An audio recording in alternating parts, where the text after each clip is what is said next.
Okay, so mga katits, ito po ay rush order po, no? Dahil nagkukay po ang ating mga katits na hindi sila gumagamit ng detector dahil mayroon pong living witness. And then suddenly, di pa natapos yung trabaho ay namayapa na po yung living witness dahil sa katandaan. Pero tandang-tanda pa po. Nung hindi pa namatay ay talagang detalyado yung pagtuturo ng tao na yon. No? Sayang nga lang at di natapos yung trabaho ay namayapa na siya. And then ito, ang grupo ay nagdesisyon na mag-order ng single multi-detector. Ito po ay rush order at hindi po ito dumaan sa LBC. Ito po ay inabangan doon sa South Cotabato Terminal. Pinadala po sa bus ang single multi-rad detector. So mga katits, tingnan ninyo kung gaano kalapad yung ginawang hukay. No?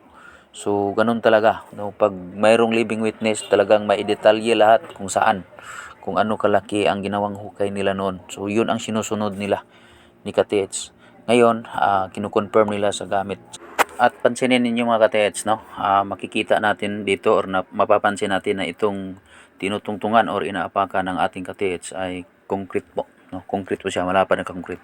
Bago pailalim ulit na mayroong tubig sa unahan. So talagang positibo po itong trabaho na ito. 100% positive. And then makikita natin, no, talagang napakalapad talaga ang trabaho nila. So ito po yung conversation namin sa reseller ko noon, no. So ito po yung pag-uusap namin tungkol sa trabaho na to.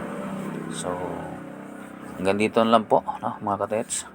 Maraming salamat. Bye-bye and God bless.